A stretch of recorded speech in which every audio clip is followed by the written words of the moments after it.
Tekbir! Tekbir! Tekbir! Cenk, cihat, şehadet!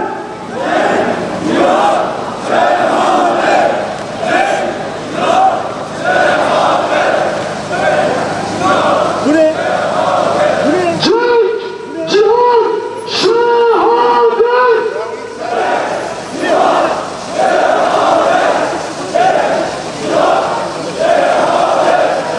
Ahmet Hasan. Ankara'dan Aksa'ya, direnişe bitmeye! Arka her zamanki gibi yerinde. İsmail Başkan bana bir gün dedi ki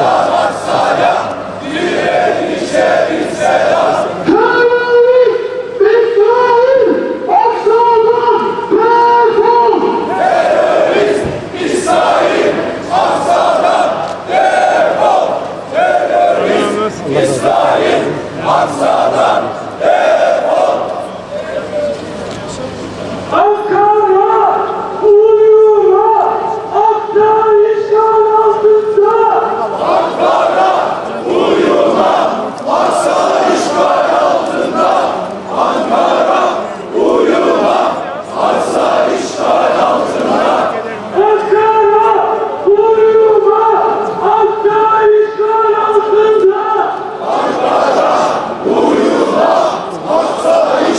altında. Aksa'ya, Gazze'ye, direnişe bitmeye!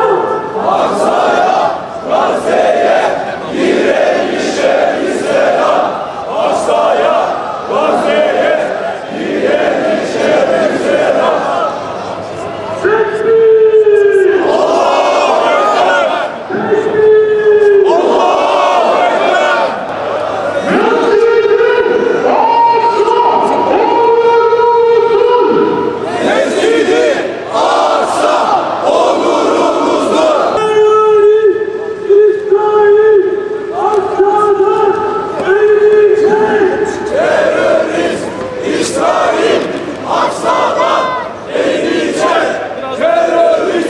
İsrail Aksa'dan eğilecek!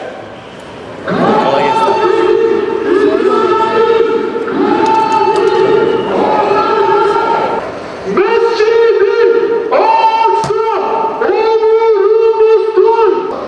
Ankara'dan Aksa'ya, direnişe bitmeye!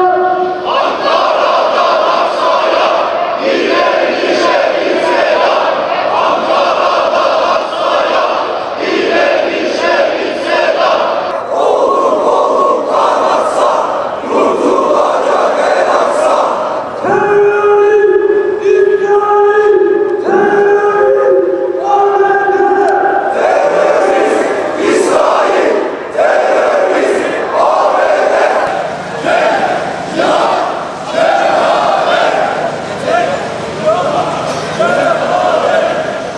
Allahu Ekber, Allahu Ekber!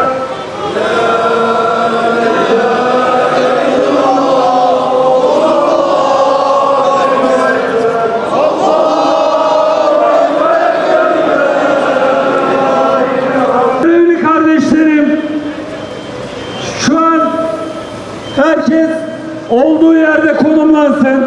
Yalnız sadece brandalarımızı ön tarafa istiyoruz.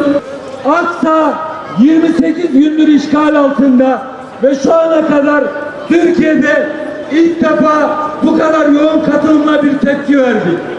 İşgal tarihinden bu tarafa Mescid-i Aksa'mız, ilk kıblemiz 28 gün boyunca ibadete kapatıldı ve ilk defa yoğun olarak bugün meydana çıktık. Buradan tüm mesajlarımızı Aksalı kardeşlerimize moral olması için, ayrıca Müslüman devletlere harekete geçmesi için, bir niyaz olması için bu meydandan aykıracağız inşallah. Zindar! Mescid-i Aksa!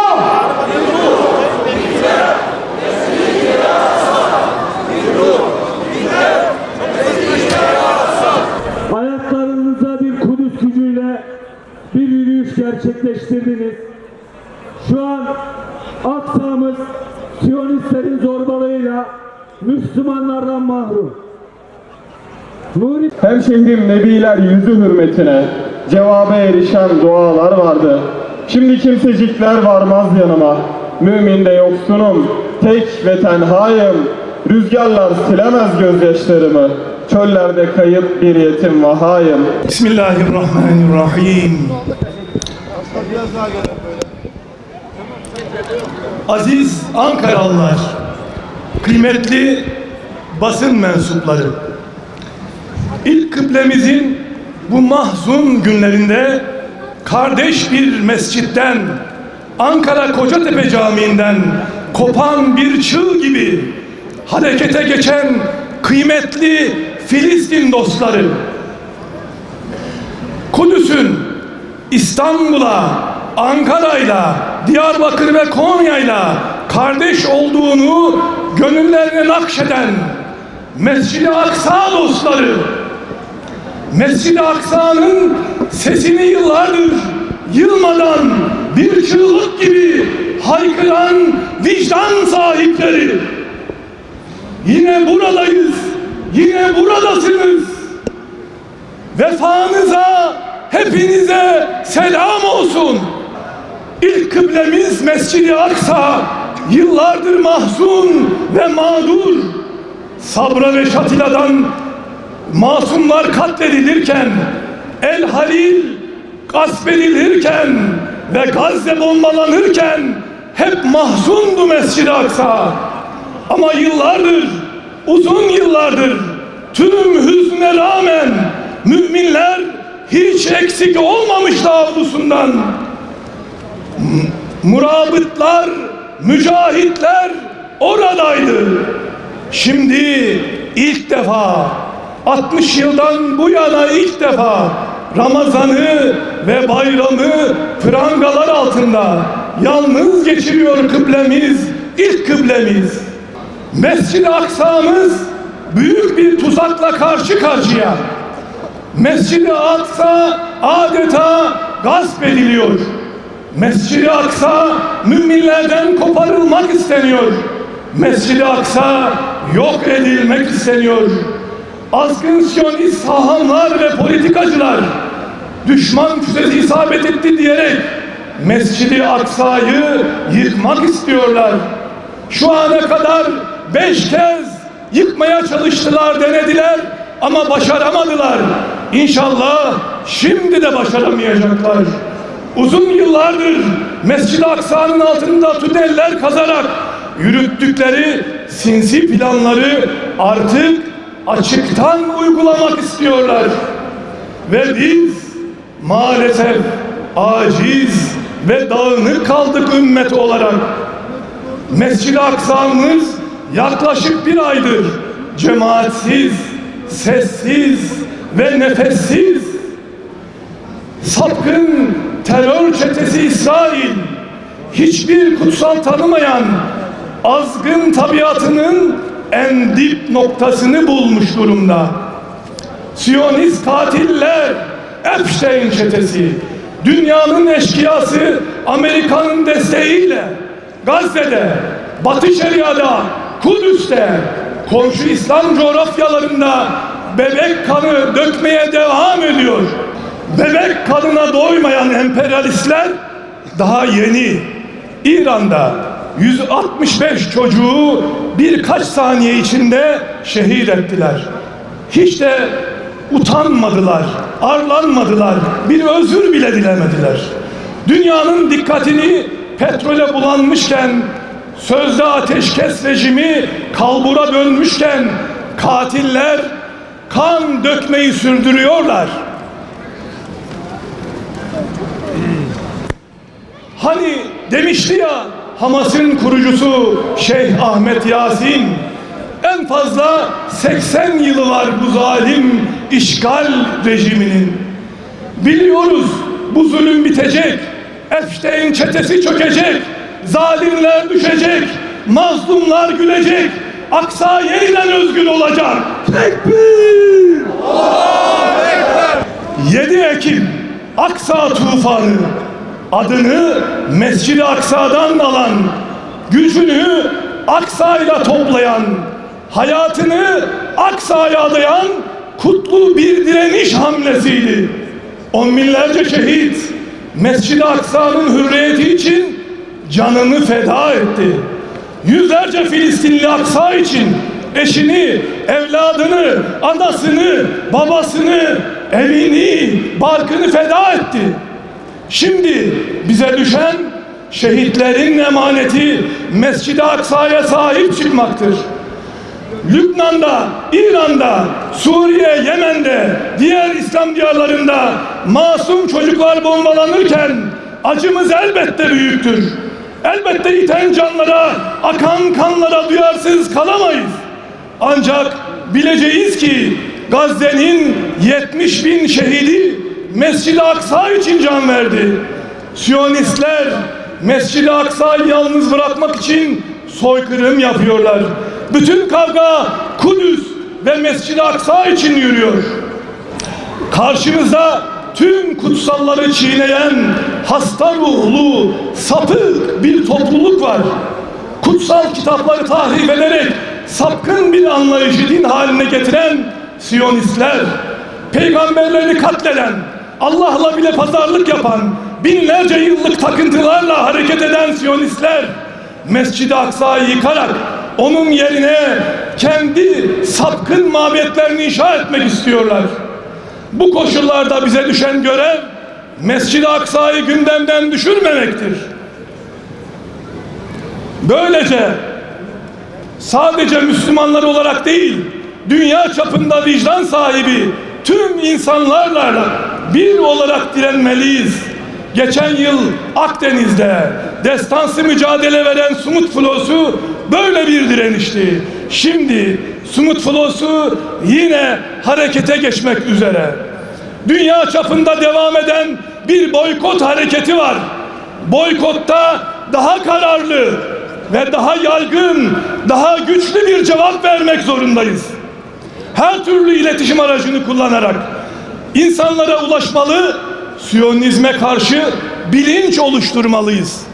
Günden güne daha fazla saldırganlaşan işgalci ve soykırımcı çeteye teslim olamayız. Bunlar Üstad Necip Fazıl'ın tabiriyle yumurtalarını pişirmek için dünyayı ateşe verecek kadar tehlikelidir. Yüce Allah Celle Celaluhu Maide suresinde 64. ayetinde şöyle buyuruyor: her ne zaman savaş için bir ateş yakmışlarsa Allah onu söndürmüştür. Onlar yeryüzünde bozgunculuk çıkarmaya çalışırlar. Allah Celle Celaluhu bozguncuları sevmez. İnşallah bu ateş de sönecek.